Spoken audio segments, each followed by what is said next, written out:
Matthew 5, verse 1. And seeing the multitudes, he went up into a mountain. And when he was set, his disciples came unto him. And he opened his mouth and taught them, saying, Blessed are the poor in spirit, for theirs is the kingdom of heaven. Blessed are they that mourn, for they shall be comforted. Blessed are the meek, for they shall inherit the earth. Blessed are they which do hunger and thirst after righteousness, for they shall be filled. Blessed are the merciful, for they shall obtain mercy. Blessed are the pure in heart, for they shall see God. Blessed are the peacemakers, for they shall be called the children of God. Blessed are they which are persecuted for righteousness' sake, for theirs is the kingdom of heaven. Amen.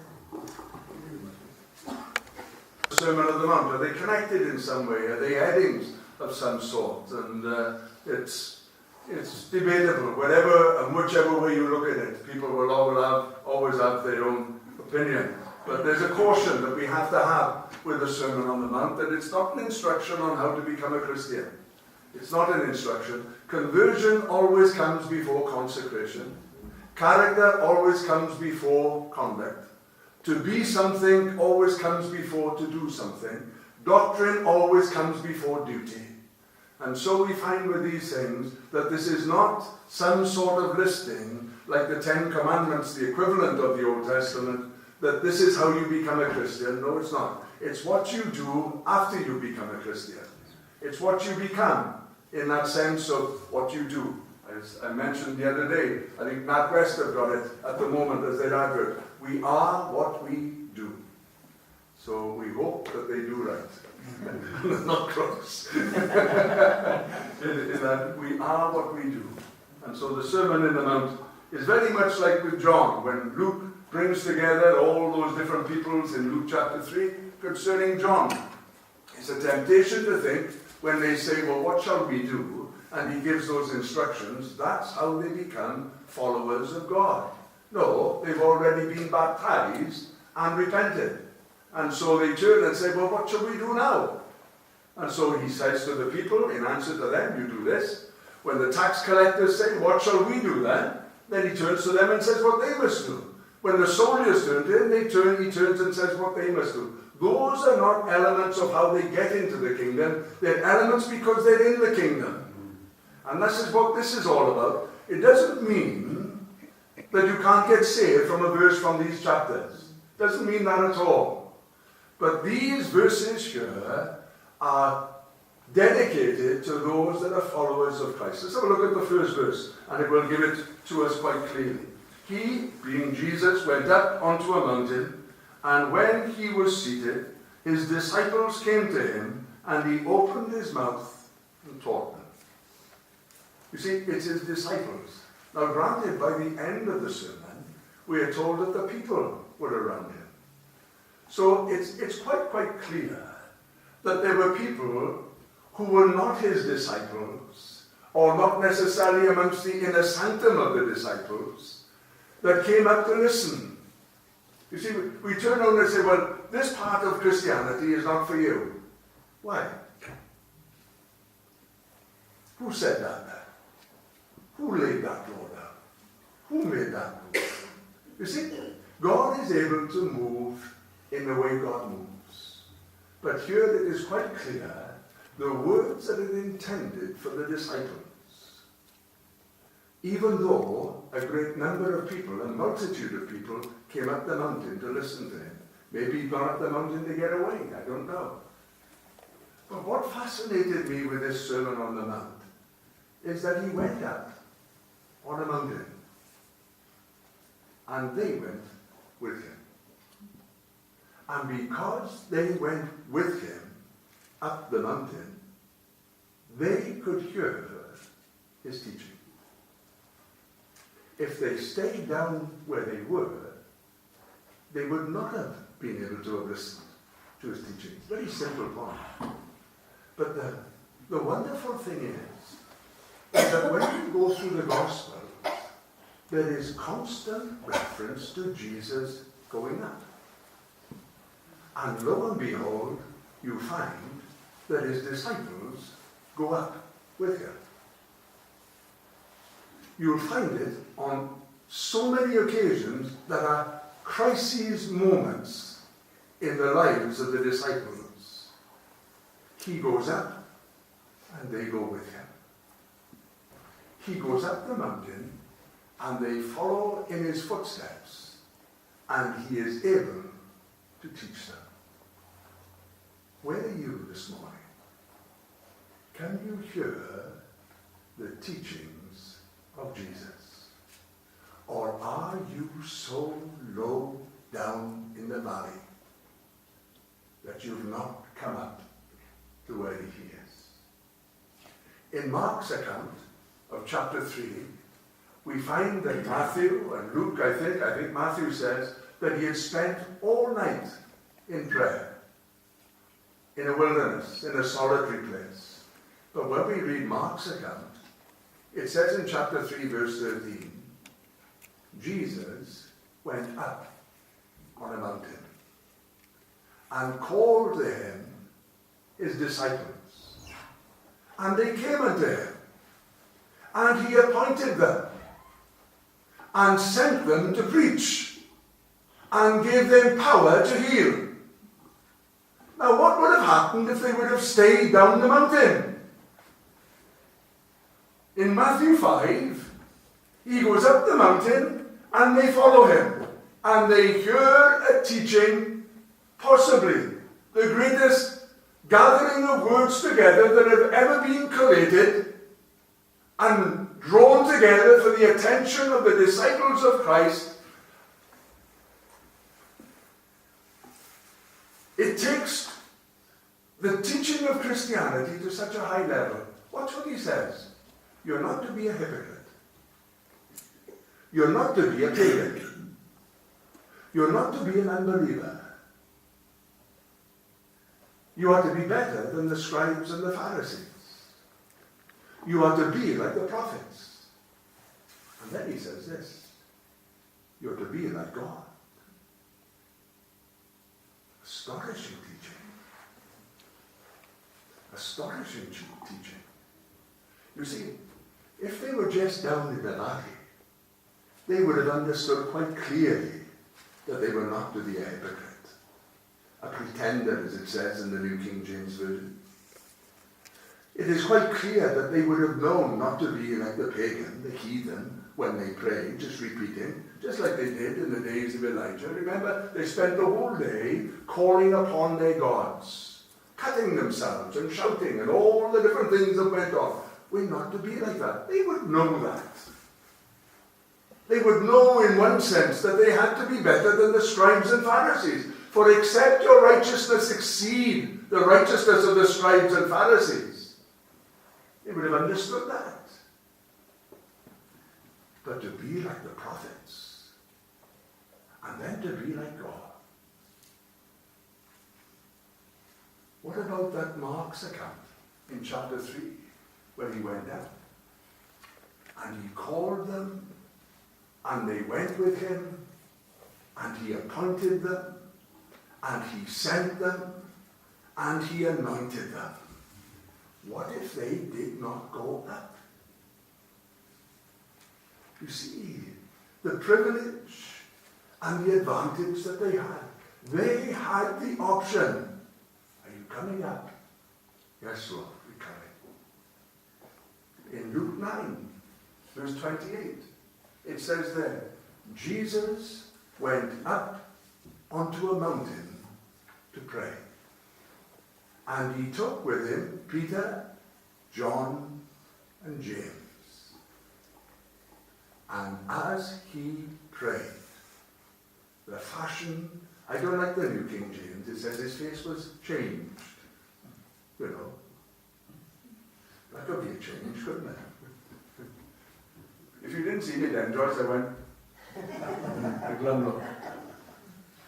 I don't think the New King James, the fashion of his countenance was altered.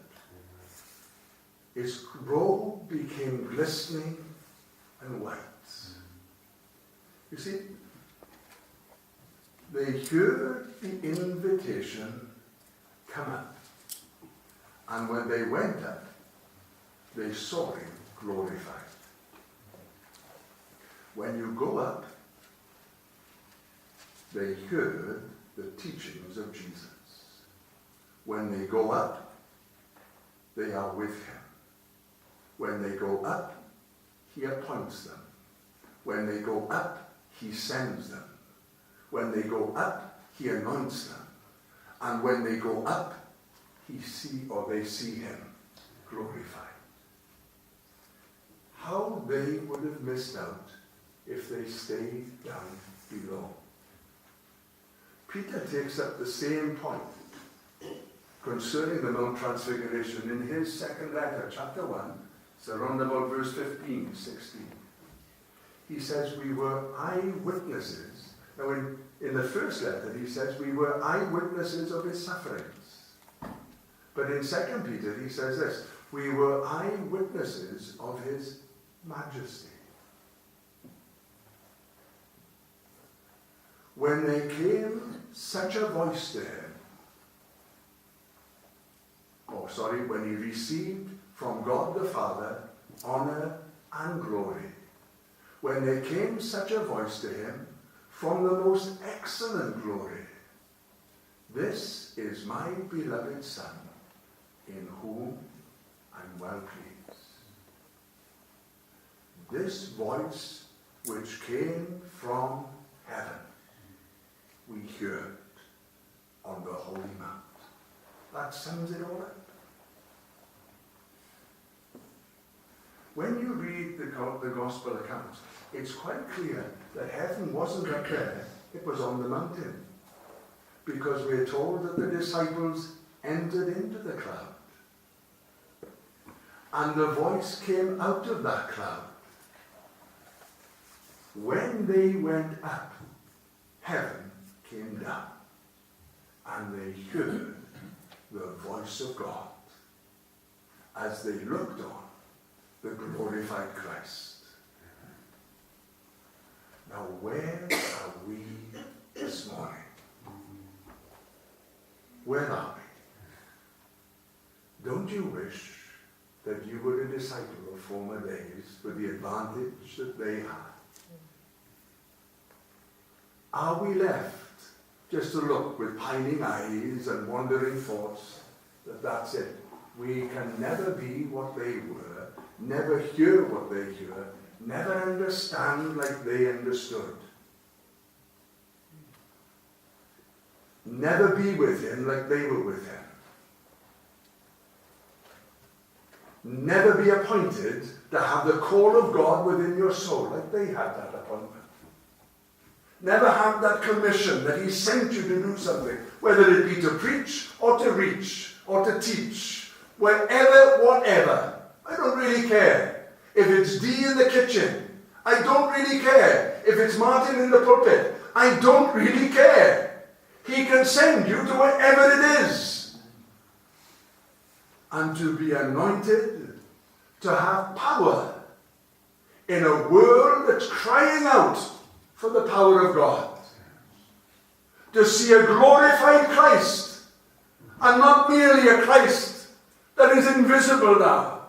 That one time was this, that, and the other, but now we can't see him. To hear the voice of God for your own self.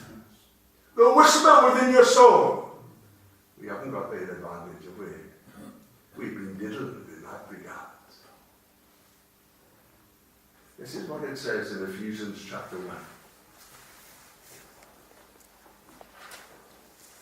I cease not to give thanks for you, making mention of you in my prayers, that the God of our Lord Jesus Christ would give unto you the spirit of wisdom and of knowledge, the eyes of your understanding being enlightened, that you may know what is the hope of his calling,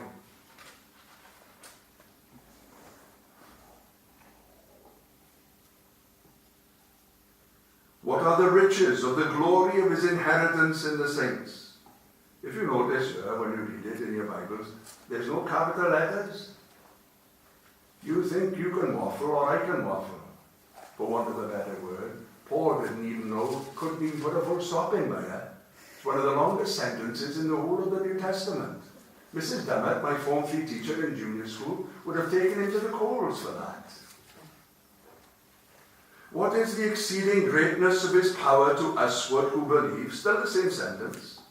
According to the working of his mighty power, still the same sentence, which he worked in Christ when he raised him from the dead, and seated him at his right hand in the heavenly places, still the same sentence, far above all principality and power and might and dominion and every name that is named, not only in this age but also in that which is to come. And then he begins a letter with the word "and." You can't do that. But he's so taken up with it, see? He's so taken up with it. I've got to put a conjunction in there. I don't know if it's a new sentence there in the Hebrew or the Greek language or what, I don't know. But one thing I do know, Paul is absolutely taken up. He's up on the mountain today. But we down here, are we? Chapter 2 verse 4 says this, but God, who is rich in mercy, with his great love, wherewith he has loved us, has made us alive together with Christ. Then he goes on to say this, even when we were dead in trespasses and sins, he made us alive together with Christ, and raised us up together, and made us to sit together in the heavenly places in Christ Jesus. You want to hear the teachings of Jesus, or better still, you want to understand the bettings of Jesus, then sit with him in the heavenlies. You can sit in your chair there if you want, but your spirit can still be sat in the heavenlies. You can still be up there with him if you want. You want to hear his call to go up higher? You can be in your chair there if you want. You can be at the kitchen sink dinner time today if you want, but you can be up there at the same time. If you want to know the voice of God calling you, encouraging you to get closer, you can hear it now, right now, because he's up there and we are sat with him. If you want to know the commission of Christ within your heart, what am I to do? That's the cry of the disciples of John, wasn't it? Well, what shall we do? What shall we do? What shall we do? It's the cry of every heart. What can I do? You see, you become something, and all that something has to work itself out. You can know what it is to be sent by God. You can be empowered. When was the last meeting when we could say from back to front the power of God was there? When? Are those meetings done with? God forbid. Where are those days?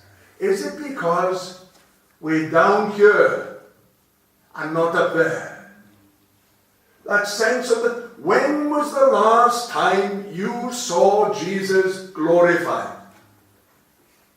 Whether it be with eye or with spirit or by faith, whatever way you want to look at it, when was the last time something burned within our soul to glorify his name? You have to look at the diary for that. Why? Is it because we're down here? When was the last time we heard the voice of God speaking to our soul? When was the last time that heaven came down? Jesus went up on the mountain, and when he was seated, his disciples came with him. And he opened his mouth and taught them. They were in a position not only to hear, understand. Tonight we look at Nicodemus because of this point. Twice he said, but how? How? And so often people sit and they say, how? Why? What? Where? When? All those questions. Why? Because they haven't gone up to hear the voice of Jesus. Wherever you are this morning, shall we recognize that we are up there with him? Hudson Taylor called it the exchanged life. The life of the flesh parting away, and the life of the spirit living on. He quoted that verse, I am the vine, the true vine, and you are the branches. And without me you can do nothing. But with him, you can do anything according to his will. Let's go up the mountain. Did you notice he took them up into an upper room? Did you notice when he left this world, he left them on Mount Olivet? They went up with him and waved goodbye. It's important that Jesus is elevated, that he is exalted. And the amazing thing is this, that he says, why don't you come up here? He said it to John, didn't he? He said it to the two witnesses. Come up hither. Will you go up? Or will we stay in the ruts? Will we say, but this is my world? Mark sometimes says to me when he wants to go back to former days when we used to wrestle, come down on the floor, Dad, this is my world. And he'd beat the living daylights out of me. All he'd have to do was just sit on me. That's his world. But if he wants to go head to head with me, I still say I got a harder head than him. We push against each other. Well, he was younger. He said, oh, Dad, you got the hardest head in the world. Come into my world. Our world going into his world, where he reigns, supreme. And you view things, you see things, you understand things in a different way when you're sat with him.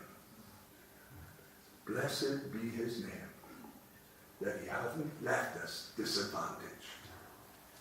In one sense, we're better off. Sounds almost blasphemous, but in one sense, we are better off. May we join him on high. In Jesus' name. Please feel free